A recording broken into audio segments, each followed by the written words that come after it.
大家好，我是 Jordan， Vince here，欢迎收看今天第一集的这个 NBL 场边战报。那新赛季的 NBL 呢，这个星期五即将上演了。接下来的一系列的这个场边战报都会给你讲解每一集的一些场边的花絮啊，赛前赛后的一些状况啊。然后呢，我们会截取一些比赛中啊，我们会分析一些进攻啊或者战术啊一些分析给大家的。所以我们就要感谢我们这一集的干爹，就是我们身后的这一台 Smart Panel。这一集感谢我们的干爹 Smart Panel。本系列节目中你所看到的这个电视是 Smart Panel 独家提供，他们提供一站式数码化方案。看清楚啊，它不叫 Touchscreen 电视，业界叫做 IWB。Smart Panel 还帮你解决 Advertising Signage、Video Conference、Projection Mapping Solutions 等等的问题。那这个除了有市面上的白板功能，还一次过给你集齐 Windows Base 和 Android Base， 给你 Smart TV， 也给你 Google Search。看 YouTube 上面再装个镜头，就可以用 Zoom 或者是 Google Meet 开会。公司开会、组织开会、房地产开会，还在用传统 Projector 咩？好心你啦，这个 IWB 还能 share 4个 device 的画面，你的下属也不用每天眯着眼睛看那个白乎乎的 Projector 啦。不能专心，不能带 sales， 没有效率 ，Projector 要来干嘛？现在1天10块钱，你就可以拥有一台 IWB。企业和公司老板要就赶快联系以下号码，或是浏览 www.smartpanel.com.my。OK Vince，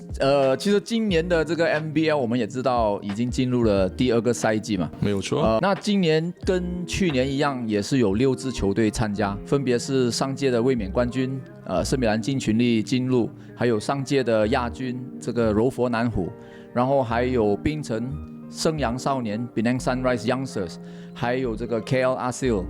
还有 UCSI Rising Star， 还有另外最后一支就是到现在像谜一样的球队，就是新加坡的球队。但是因为现在我们还没有掌握到球队的名字，也还没有给我们，然后球队的名单我们也还没有收到，所以就只能跟大家说它是新加坡的球队。这个也让人很期待呀。那今年的其实根据我了解，就是今年的外援，主要在外援方面，我们现在讲外援这个条例了。外援的条例它是有一点调整的，因为上个赛季的时候是允许一个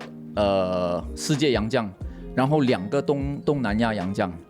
但是今年呢，就是取消了这个2个东南亚洋将的席位，就是直接每一队允许有2个世界洋将。这样看来，那个竞争力会比上一届更加来得强了。对，其实当我最近这一段日子在介绍一些这5支参赛球队的时候，我在一直去跟球队要他们的名单。最主要就是想了解一下他们这些洋将的人选是谁。那当中我看到一些洋将确实是素质，个人觉得是蛮不错的，蛮值得让人期待的。然后今年我听说他的那个分站的那个承办是由各个球队自己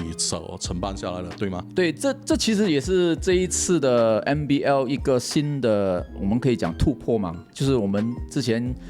上次这个 D-League 的时候，我们也是说 take the leap， 就是你要踏出一步嘛。那这一次这个尝试也是一个个人觉得是一个蛮好的尝试，就是他把这个主队经营主场的这个权利给回了那个主队。那我们这一次这个 NBL 呢，它将会有几个分站啊。第一站就是槟城哦，槟城，然后接下来就是回来吉隆坡，对吗？对，吉隆坡，然后是 PD， 金群力的主场。对，然后到波德森是金群力的主场，然后去 Johor， 但是 Johor 暂时还没有知道是哪一个场地。OK， 因为 Johor 有很多个球场可以做备选啊。对，所以到现在暂时还不知道是哪一个场地。那之后就会有这个 All Star Game，All Star Game 也是一个 All Star Weekend， 也算是一个新的突破，因为去年也是没有的。但是我们现在已经知道了那个 All Star 评选的方式了吗？还没有，必须要等之后联盟。之后联盟会有一些官方的宣布了，对，然后这几个地点之后就会回到也是 UCSI 的主场是在 Cheras 的那个 UCSI 的大学，新加坡的主场本来是说去新加坡有一个主场，但是因为可能一些费用，因为你要去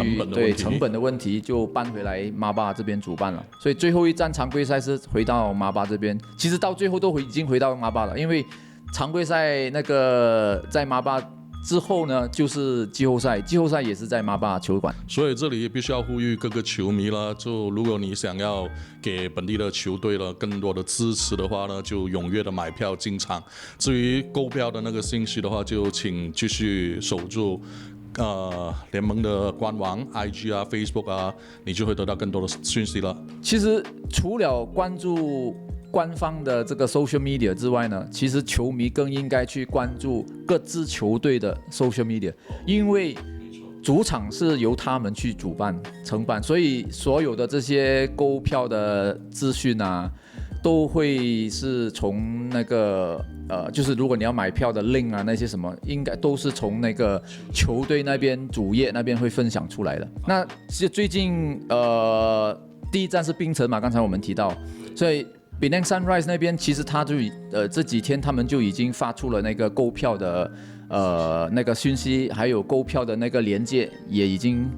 post 在他们的 social media， 所以球迷们你们可以去follow 这些球队的官方的 page。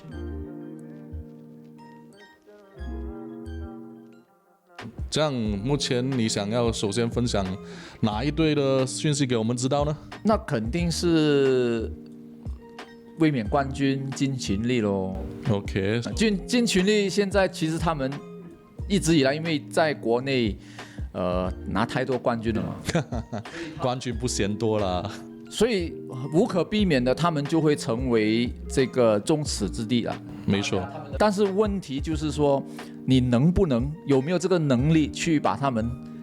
从这个冠军的宝座拉下来，那个又是另外一个话题。那 Vince 你自己本身也是一个篮球人，你在这个 KL 的Sokma 队里面也是教练团的成员之一。是。你自己对这些球队啊、球员啊、战术这些方面都蛮了解的。略懂。所以你觉得这个森美兰金群力有球队能把他们打倒吗？就目前所知道的资讯的话，比较有针对性的那个补强或者引援啊，我觉得会是吉隆坡战斗机了，因为它同样配置了一大一小的世界外援进来，然后加上就撇除掉国内最好的双人组合就是美美和一豪之外，这样我觉得在战斗机里面的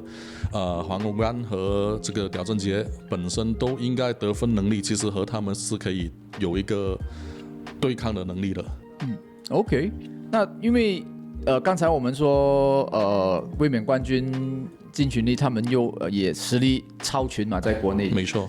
而且这一次他们的补强也除了把阿缪这个重新找回来，禁区守护神找回来之外，他们也补进了这个前澳门黑熊的这个双能卫 combo guard 这个的 Quan Abram 这个球员，如果你们有看这个 ABL 的话，上个赛季 ABL 的话，应该对他都有一点印象，因为他的这个爆发力是蛮强的。无论是切入还是他的外线都有一定的能力，所以而且他也蛮年轻的，所以我昨天看他们做这个体能测试，因为昨天联赛也是有做一个体能测试啊，他的这种爆发力还有这个速度冲刺的速度是蛮让人印象深刻，所以你说阿缪加上的矿，再加上一豪美。还有一个我一直讲的微波炉射手，就是他一热马上就可以热的子峰，这个先发5人，然后板凳上你还有 Anthony， 还有韦勇，还有显富、嘉豪，威扬，还有你不要忘记还有一个2.1米的 Sharwin 还有一个2.1米的 Sharwin， 还有一个2.01米的迪伦，所以他们的阵容其实相当完整。已经相当完整，你可以说他的板凳有点年轻，经验上可能对，但是其实已经相当完整。我是觉得，对啊，加上这次的那个巡回是打3轮嘛，就是如果按照一个正常的逻辑的话，这样你可能你前面5场球就可以给这些年轻朋友去上场机会，就打了多少个出来的话，就可能在之后的后面10场比赛或者季后赛的话运用上来，所以这些年轻球员必须要把握机会咯。接下来想要还有刚刚你提到战斗机嘛，战斗机他们的，我先给球迷们介绍一下，他们的这个2个洋将。刚才 Vince 有提到一个大一个小，那先讲大的那个是叫 Anthony Moore，他身高大概2米11左右，6尺10寸，他是一个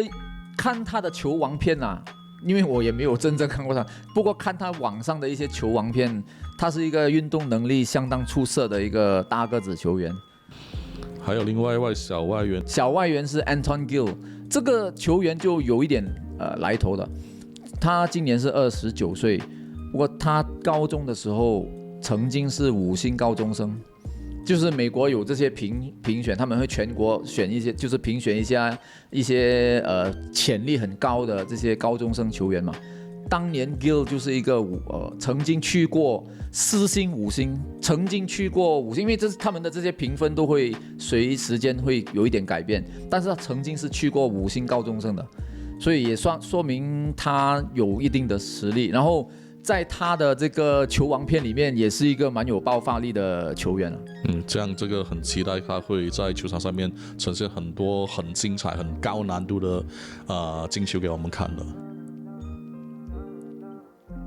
另外还有一支球队，我觉得我自己本身是蛮期待的，就是这个Penang Sunrise Youngster 这个槟城圣阳少年。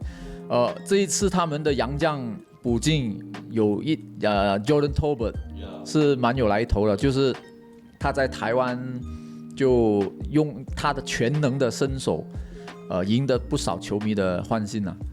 虽然讲他是一个微型的中锋，因为他是 undersize， 大概就6尺6寸多一点点。但是我这里先说一说了，因为就算他不足2米，但是他曾经在台湾各个不同的职业联盟上证明过，其实他的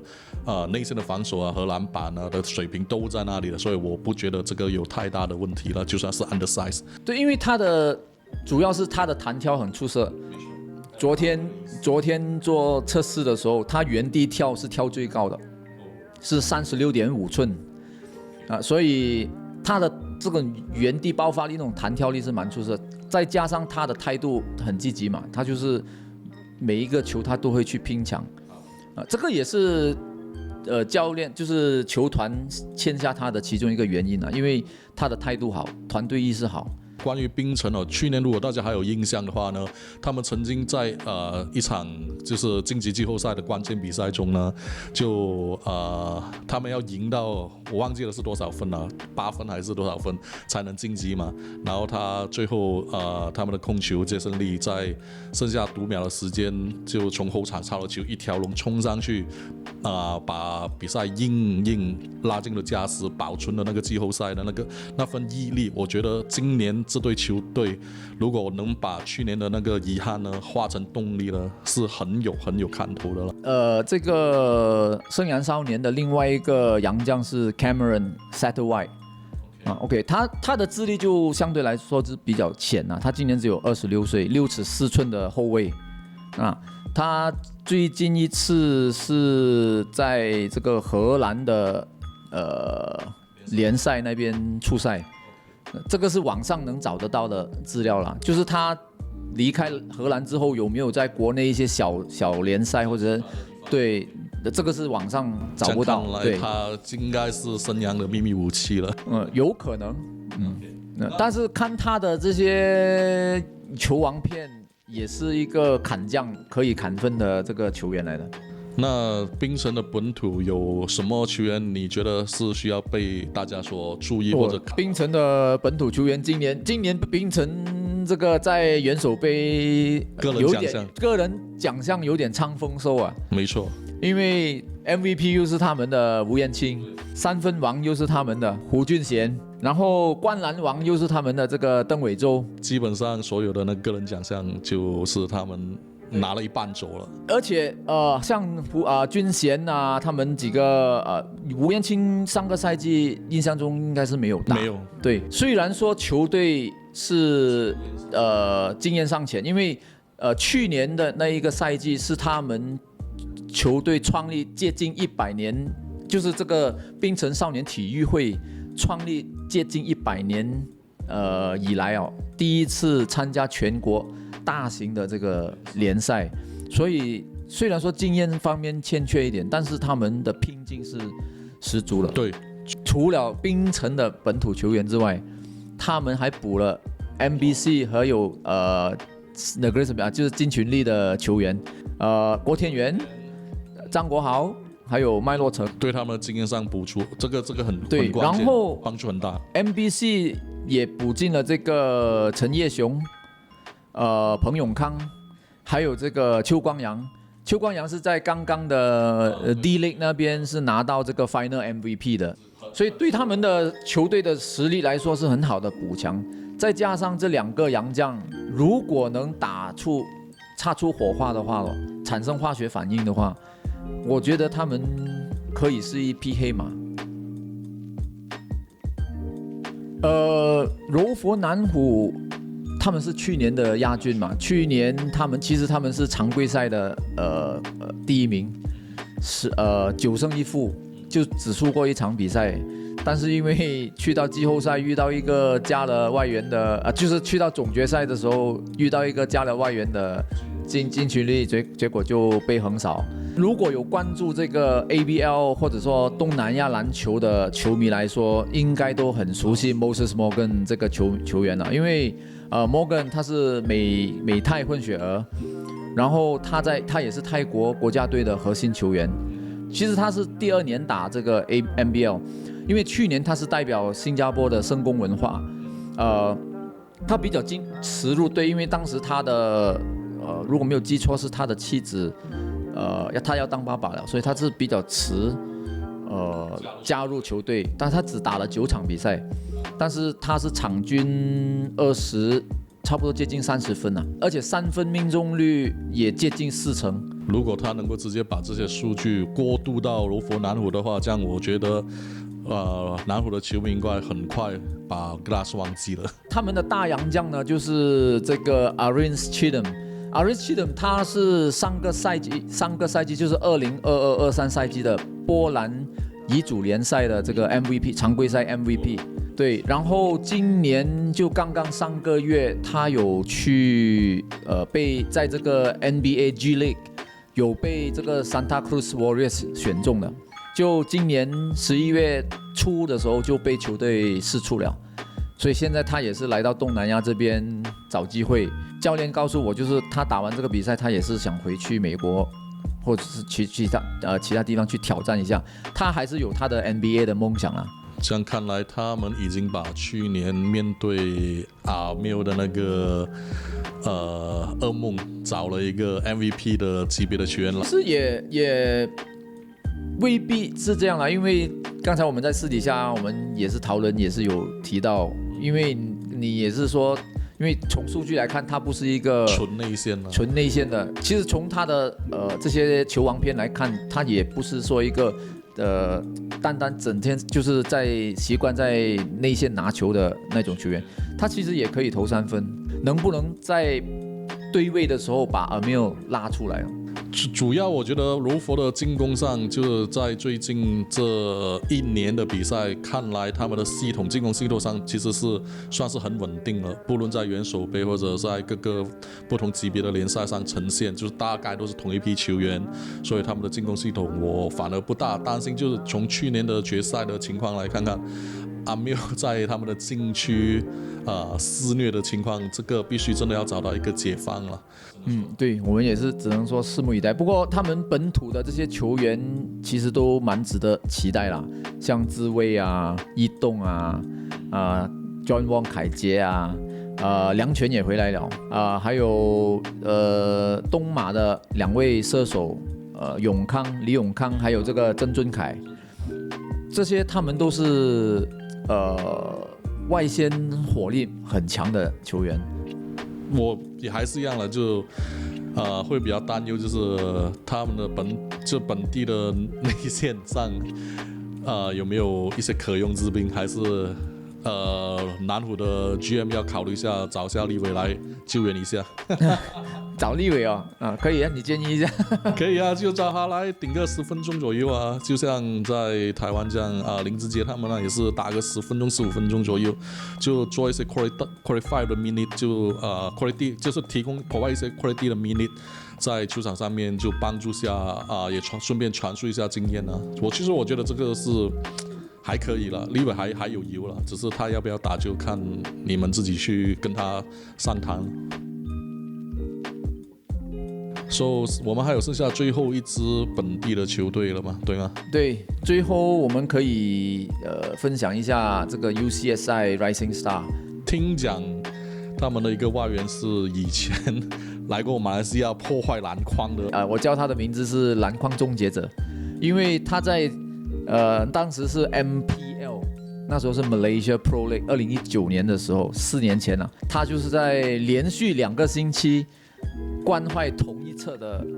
篮筐那个时候也是传为佳话了，就是大家都在讨论了。不是很多纪录台工作人员对他会有一些恨意在吗？令到他们要加班？确实是加班了，因为有一场是因为换不到，要换去6楼继续比赛，另外有一场是真的打到差不多是12凌晨了。对，他是就是一个很壮硕的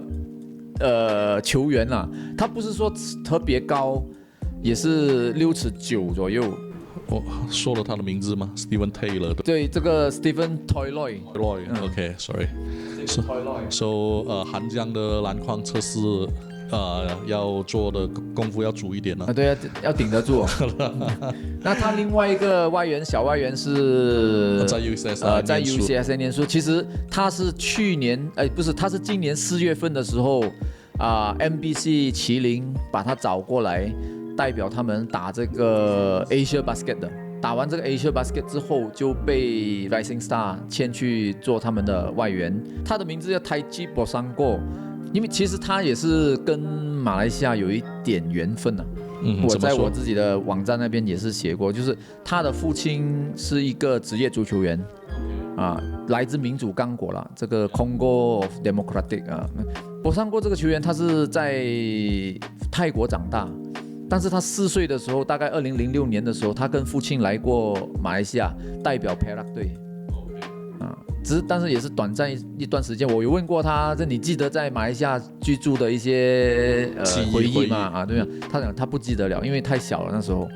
OK， 说这个球员的那个技术特点呢？他也是弹跳能力很好了，就是一般黑人球员的特点但是你只是靠身体调，然后他的外线也 OK 的。如果是按照我所知道的，就是他们的名单中，就很多这个后卫也是和柔佛南湖有一定的相似。小健，还有这个浩彤、叶润山、小孩子之声赖国荣，他们从 MBC 接过来的赖国荣，李家军，都是后卫群当我第一次看到他们名单的时候呢，再加上网上已经看到 Stephen Toiloy 的身形其实是并不是在 on ship 的情况了，你好像有一点肚腩，对不对？对，这样的情况下，我看到那个图片的第一个感觉，在这一班跑那么快的小个子后卫的时候，再加上 Stephen Toiloy， 会不会有一点风格上面会有一点冲突呢？你觉得？这个我没有看过他训练，所以我很难给予评论，说他到底跟不跟得上这个速度。所以，但是你说如果球队把他找得来的话，应该有准备，他也应该是有准备吧。所以也是值得期待。看来，所以我们现在我自己感觉就是说，今年的这个 NBL， 因为是换了世界外援，2个世界外援，然后有一些球队也补进了一些本土球员所以在实力方面各队都有提升的。然后当然金群力还是在那边还处在顶峰那边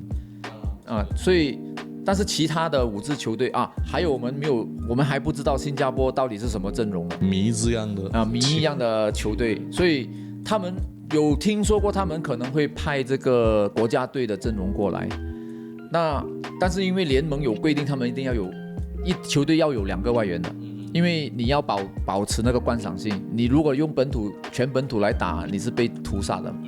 所以你也为了尊重这个联盟，所以他们肯定也是会有外援，但是到底是谁我们还不知道。所以他们的实力到底如何，真的是没有办法跟大家暂时还不能跟大家分享，可能需要等到下一集才能够。因为第一站他们是没有比赛的，因为根据赛程的安排，对，根据赛程的安排，他们是槟城站，他们是没有上阵，没有出赛的，所以我们要等到下一站的时候才知道，可能才知道他们的这个班底，对，他们底细是什么样。但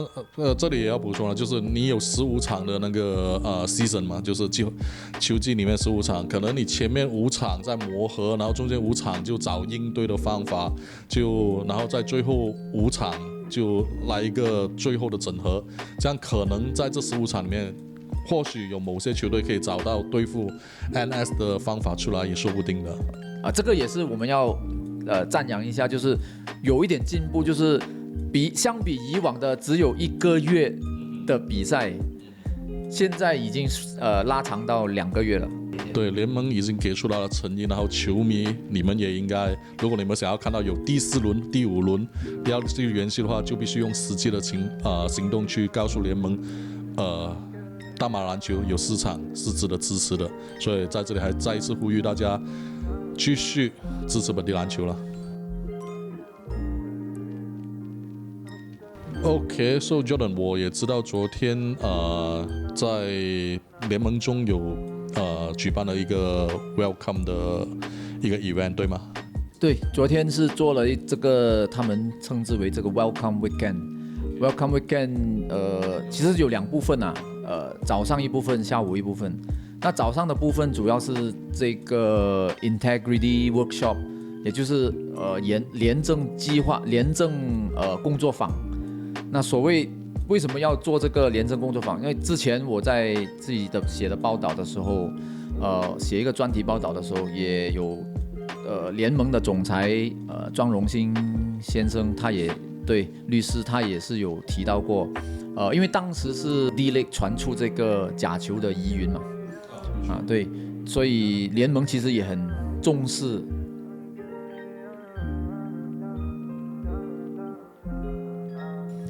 那其实联盟在今年9月份的时候就已经跟这个世界著名的Genius Sport 的这个廉政合作伙伴部门，就是签署了这个合约，建立了这个合作关系，目的就是要识别预防还有打击这些赌球假球的这种不法活动。OK， 在这里我也想做一个呼吁了，因为就之前在那个假球的风波里面呢，就其实按照我们所得到的资讯呢，就是它是一个从网络开始上面散播的消息出来，所以我们在这里要呼吁如果有任何的球迷是有实质的证据的话，请直接去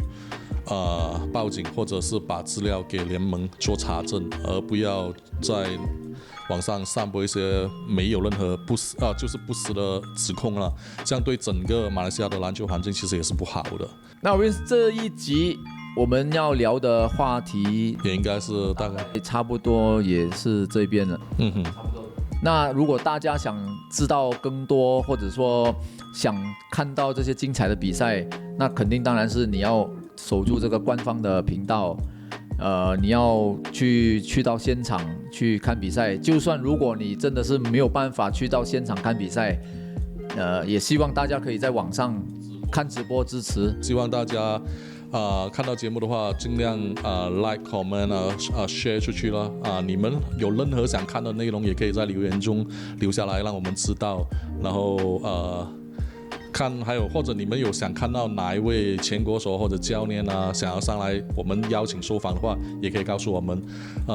就这样，下个礼拜见。好，谢谢。